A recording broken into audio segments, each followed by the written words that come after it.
Okay, so we are going to have a discussion with the very famous, eminent Stephen Mann. How are you? I'm good, thank you, Barclay. I don't recognise who you're talking about, though. Well, yeah, you do Yeah. false modesty. Um, we have been doing a little bit of stuff. I mean, there's a blog that I wrote, and then you had a blog, and we did a panel and stuff. Really on the topic, I think it's quite an interesting and relevant one when people start talking about doing more, building in more integrated design, human-centered design, and actually you realize they're talking about stakeholder management and business analysis and all those kind of things. Great. But the one was, do organizations really need to keep replacing their ITSM tools? And whether they do or not is one thing, but it's a fact that lots of organizations keep changing them. So why is that? And how can we maybe try and stop that, arrest that cycle? Because it's expensive, it's disruptive, it's time consuming, it eats into people's lives and work. What do you think? Yeah, it's an interesting one because, as you say, we as an industry have been following IT service management churn for probably the last 20 years, maybe even longer. Absolutely, yeah. And we've always quoted an average organisation will change ITSM tool every 3 to 5 years. And we just keep on doing it. And the tool normally gets the blame that the tool didn't deliver on the promises, which could be the tool, it could be the selling and the demoing the tool. It could be a variety of factors. But one thing that I've been thinking more about recently, and I know you have too, Barclay, is that, and again, it's something that you see on LinkedIn if you doom scroll through LinkedIn on an evening, that people always talk about the people side of ITSM and a lot of the issues we have with perhaps being good at the operations, but not necessarily delivering the outcomes that the organization is looking for, that they're people-related things, cultural things. Yet we always try to put a new tool in, apply the technology band-aid to what are probably organizational issues or organizational readiness issues to try and do new things. So where my thinking's going with this at the moment is, what can we do to better prepare people for improving their IT service management? Now, the answer might be a new IT service management tool, but it might be fixing the status quo. It could be a case of you bought the right tool, but you didn't implement it properly. You didn't train people properly. You haven't set expectations right. Or you could have invested in the wrong tool. You could have something Ivan McFarlane said, I think it was Aitchison, Slovakia or something like that, probably nearly a decade ago. He said, if you ask the wrong questions, you get the wrong answers. And I think we see a lot of that with IT service management tools. And so what I'm trying to do is work out a way to cut through some of the tool first mentality that we have. It doesn't help that people are talking cloud first now, AI first, and we tend to head to the technology before we worry about the people side of things. So what are the things that we need to do before we, I want to say introduce a new tool, but even before that, what do we need to do before we make a decision that we need a new IT service management tool? So coming back to some of your work, Barclay, you talk a lot about foundational stuff. What things need to be in place to make sure that whether it's our existing tool or our next IT service management tool, that we finally get it right, that we don't have to be watching the clock to say, right, that's our 3 years, we need to buy a new ITSM tool because that one didn't work. So what can we do as organizations or people helping organizations to better position them to get the most value possible out of the tool? Not for IT, of course, but for the business as a whole.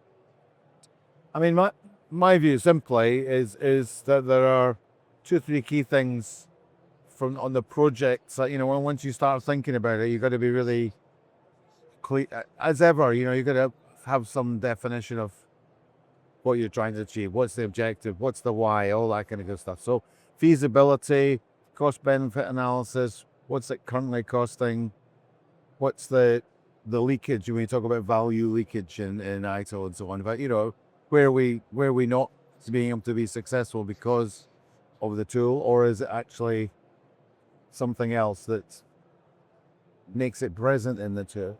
So there's the why part, and then when we get to the project, it's just that they're generally underestimated. They are thought of, as you say, product first, tool first, and you don't think enough about what needs to be done with people and organizing them and nudging them and influencing them.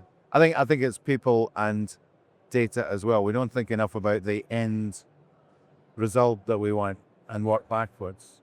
So that thing about it being a business application and not a technical application. If we take that through to its natural course, and then we're going to get something that's much more, even who makes the decisions, who signs things off.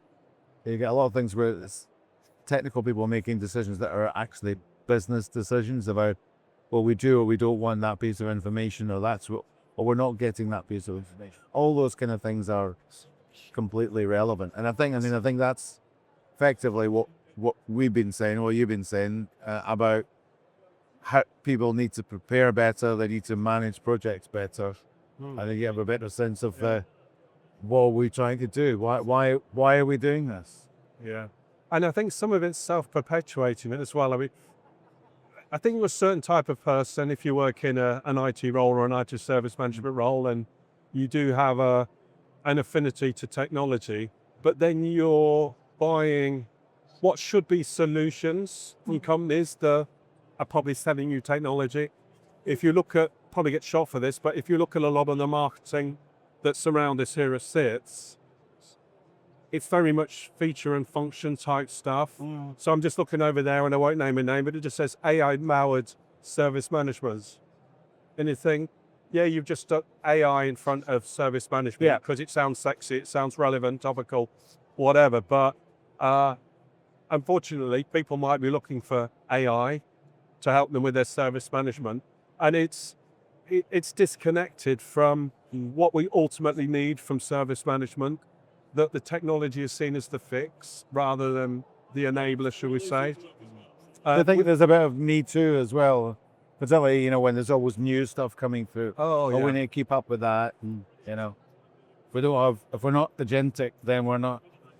There's a lot of buying into the right stuff, or, it's probably, I was going to say it's different, similar to some of the tool accreditation schemes, but at least with those, they give you a certain level of confidence, don't they? That whatever you're going to invest in will offer the capabilities you need or your organization needs to deliver the service management capabilities that hopefully will help the people you work with to do what they need to do. I think those give you a layer down of there's a layer there that says, we have already looked at these and these are going to do it. So even by selecting tool evaluation program or output, you're building something a bit more into that. Is it, some organizations might be important that they have that accreditation. So maybe that is more of a business case then, but it still has to be done on the basis of why and what do we expect to get at the end. Yeah, and I think it touches on your point, Barclay, that the danger is that IT service management professionals are investing in new tools now, and their objective is to get AI in. They completely forget about the objectives of service management and the role that service management or IT service management plays, both for individuals and the organization as a whole, that it becomes about having the sexy AI capabilities, which may help, it may harm, you don't know, but it's something I haven't quite got the answer to yet, but I think we have to be very cautious of it, that AI is definitely very, very helpful to organizations when, they're applying IT service management best practices. But it's a case of knowing when it will work and when it won't work. And I don't think we necessarily have a handle on that. I mean, what I like to see, and I'm probably going off tack a bit or off piece here a bit, that you'll see in the marketing messages of the different vendors here, some of them talk about AI and some of them talk about AI and people. And I think that's what we should be very wary of, that the technology is probably still not good enough to do everything. And you do need that unison of the two to get probably the IT service management capabilities and outcomes that you and your organization need. And where a It's not vendor a is, destination, is it? It's no, it's no, part of the it's more than just a technological solution. It has to be part of your, I guess, business operations. And okay, some organizations might run nearly everything using technology, but most, you've got to involve people, haven't you? And I think there's a danger that well, I think we'll see it. You know, you see a lot of organizations laying off people and using technology, even in just the IT service management space, but it'd be interesting to see whether that is something that's successful or something that is eventually backtracked on, that you need a mix of the two. Yeah, I mean, it can't just be done. I mean, I was hearing earlier of some organizations were actually investing in AI, but forgetting about the people, and then realizing they weren't getting the value, so they fired the people anyway. Huh. Which is, nuts. Okay, so just finally on that, then you're going to be doing a bit more, speaking a bit more about this, and maybe we'll continue to put some more stuff out about it, around about what can we do better, how can we make better use of these tools, I guess. Yeah, I think so.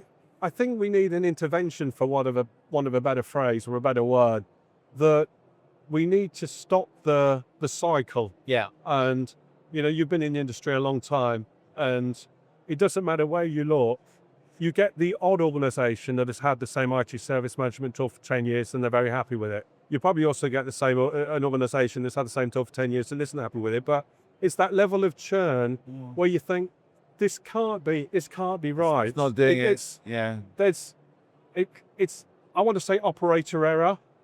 That's probably not the right term, but it's you, not it, that is probably the issue. And we need to do something to work out how can we make ITSM tools selection decisions better, and also the adoption of the tools better. That, you know, we need to be making more of a probably what a very complex, very well thought through business applications that aren't given the necessary thoughts, for want of a better word, to make them actually more valuable to the organization. One final thought on that is, it definitely then depends who is being engaged and who is sponsoring these projects. I mean, one of the things, I suppose, in ITO version 5 is we're trying to extend the scope, and so that it's not.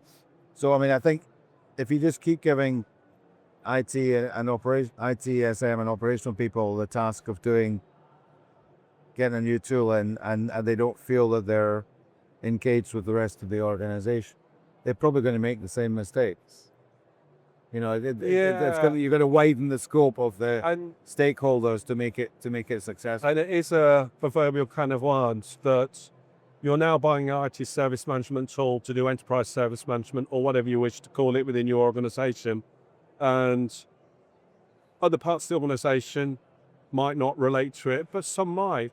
And then you in IT might end up with an ITSM tool that's working for HR, working facilities, but it doesn't work for you in IT. But are you going to be able to change it?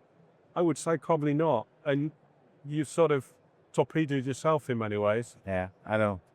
Okay, great stuff, Stephen. Thank you very much, as ever. We'll talk to you again.